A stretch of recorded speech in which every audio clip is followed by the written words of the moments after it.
Shalom saudara pendengar saudara rohani yang dikasihi Tuhan Yesus Kristus. Selamat datang di renungan rohani malam hari ini. Selamat malam, saya berdoa agar saudara sehat selalu. Semoga Roh Kudus hadir di tengah kita saat ini. Sebelum kita mulai renungan malam ini, marilah kita bersama-sama berdoa.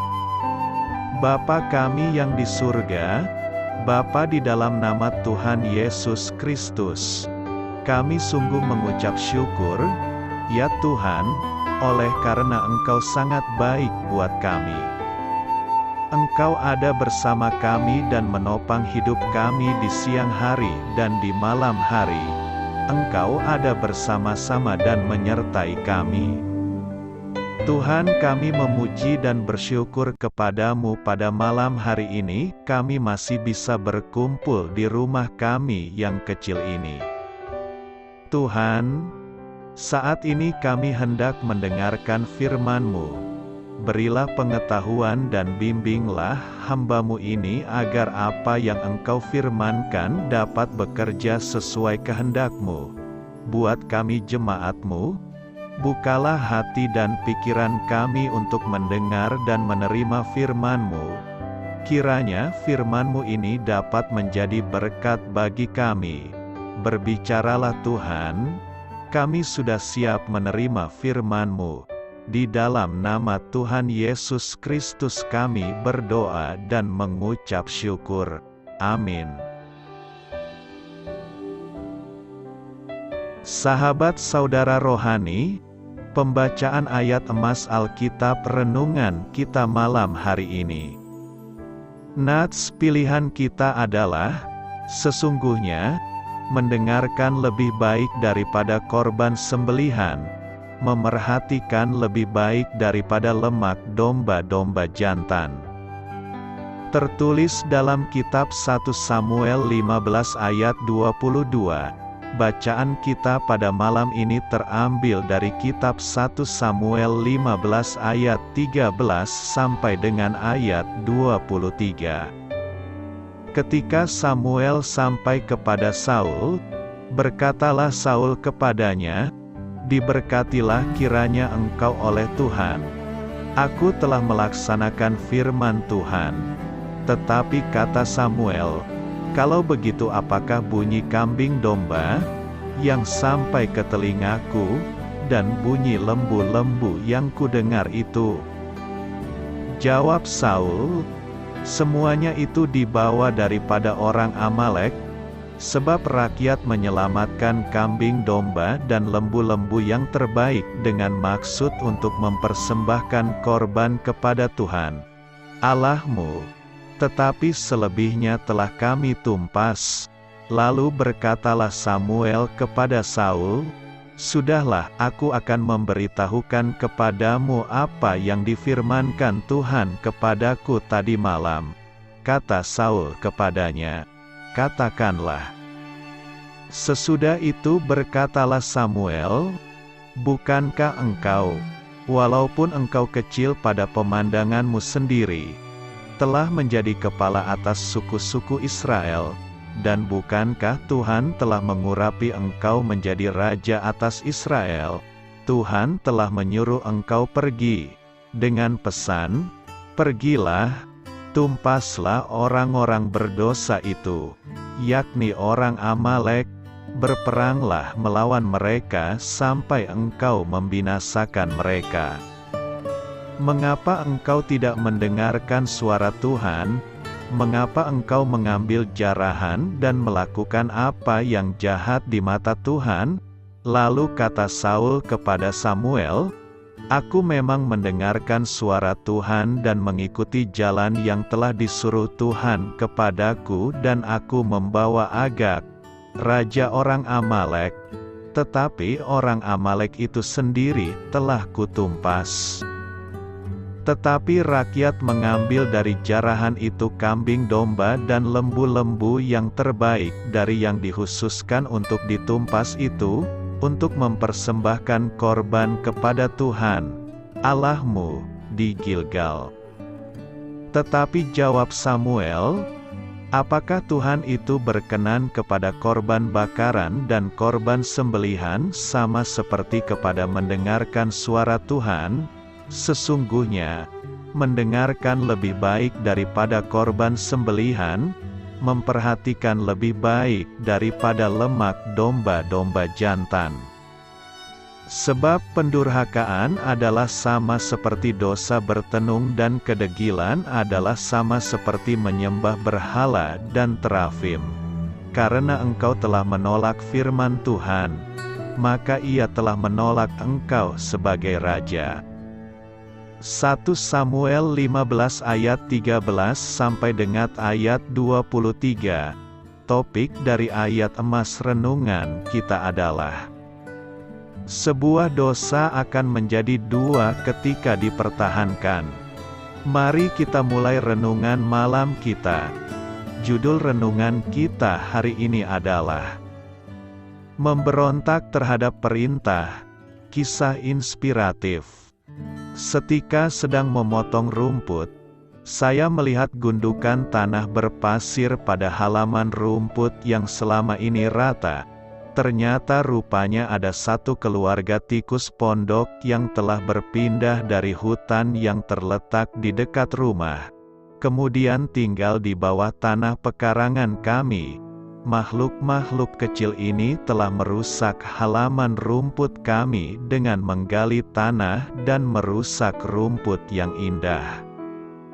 Dalam beberapa hal, aktivitas tikus tersebut menggambarkan sisi gelap hati manusia.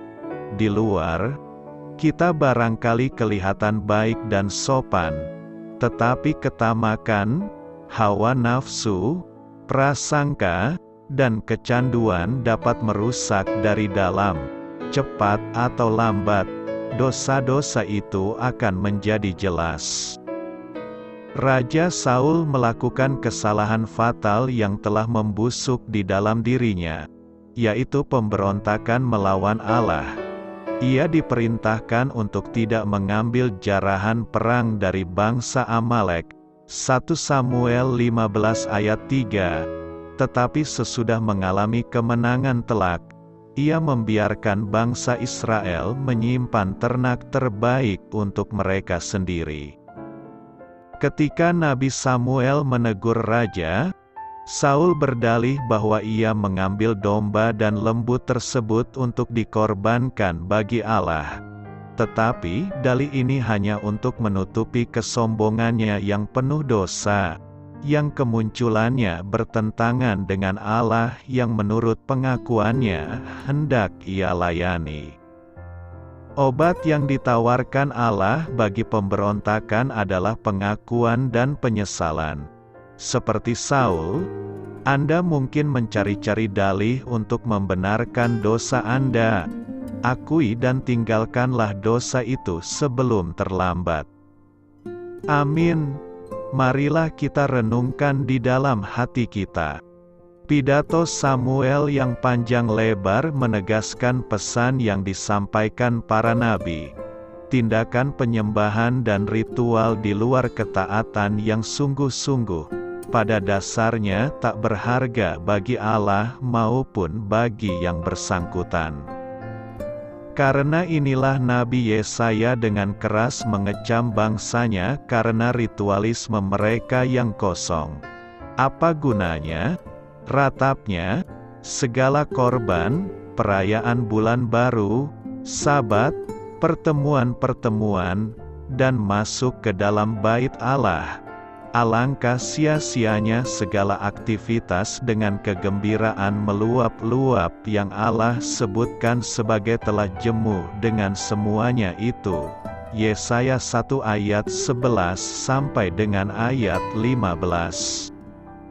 Yeremia mencatatkan keluhan yang sama, "Aku tidak berkenan kepada korban-korban bakaranmu dan korban-korban sembelihanmu tidak menyenangkan hatiku." Yeremia 6 ayat 20.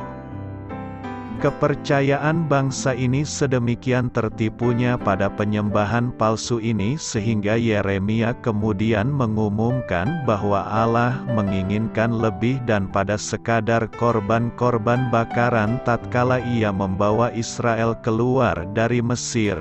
Yeremia 7 ayat 22. Teguran Samuel tergolong dalam keluhan yang sama.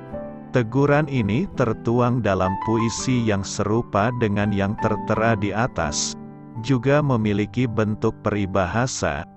Jadi kebenaran moralnya yang mutlak harus dipahami dengan cara sebandemege, sekalipun bentuk utuhnya tidak selalu dinyatakan demikian.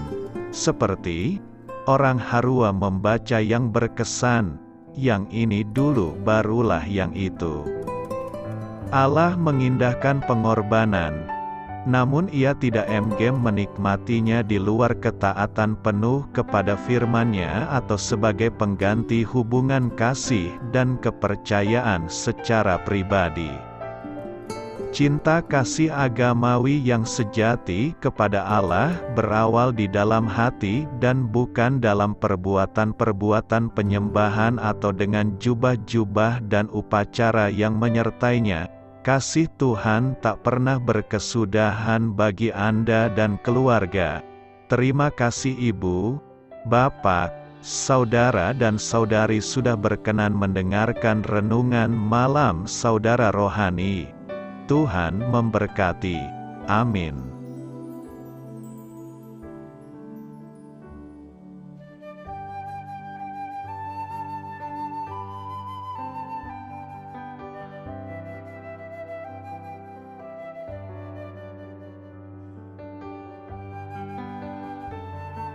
Marilah kita renungkan, sahabat saudara rohani, demikianlah renungan firman Tuhan malam hari ini.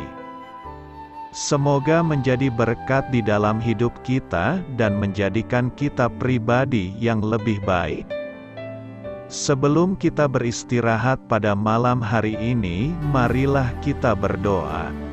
Bapa kami yang di surga, Bapa di dalam nama Tuhan Yesus Kristus, kami sungguh mengucap syukur, ya Tuhan, oleh karena Engkau sangat baik buat kami. Engkau ada bersama kami dan menopang hidup kami di siang hari dan di malam hari. Engkau ada bersama-sama dan menyertai kami, ya Tuhan Yesus. Kami mengucap syukur untuk firman-Mu, ya Tuhan, yang memberikan kami kekuatan dan menyadarkan kami bahwa kami tidak perlu takut dengan gelap dan malam. Sebab Tuhan, Engkau ada bersama kami. Engkau melindungi kami dan menjadi perisai bagi kami hamba-Mu berdoa saat ini. Tuhan, untuk setiap pendengar renungan ini yang mengalami ketakutan, kecemasan, kegelisahan, pada situasi gelap dan malam hari di dalam nama Tuhan Yesus Kristus. Kuasa Tuhan melepaskan mereka dari segala ikatan roh-roh ketakutan yang mengikat mereka saat ini. Tuhan melepaskan setiap anak-anak-Mu dari segala rasa takut dan kecemasan. Di dalam nama Tuhan Yesus segala kuasa-kuasa roh jahat, kuasa setan iblis yang mengganggu anak-anak-Mu, ya Tuhan, tolong hancurkan dan halaukan dengan kuasa-Mu. Dalam nama Tuhan Yesus Kristus, berkati setiap kami anak-anak-Mu, ya Tuhan, dan lindungilah kami aman di dalam Engkau. Ya Tuhan, penuhilah setiap hati kami dengan keberanian, damai sejahtera, dan sukacita serta ketenangan yang dari Tuhan. Berkati kami di malam hari ini, saat kami tidur dan beristirahat. Kuasa-Mu, ya Tuhan, menaungi setiap kami, memberkati dan melindungi kami. Bangunkanlah kami kembali besok pagi dengan kekuatan yang baru. tubuh yang sehat diberkati Tuhan dan berkat-berkat yang baru, Tuhan sediakan bagi kami. Terima kasih, ya Tuhan, kami sungguh mengucap syukur untuk firman-Mu yang menguatkan kami. Dalam nama Tuhan Yesus Kristus Juru Selamat kami, Bapa kami yang baik, kami mengucap syukur dan berdoa haleluya. Amin. Biarlah firman Tuhan menjadi pengingat untuk kita semua, bahwa tuntunan dari Roh Kudus akan selalu memberi jalan keluar bagi setiap permasalahan hidup kita, dan memberi kedamaian di hati kita. Amin. Sampai jumpa di renungan malam saudara rohani berikutnya.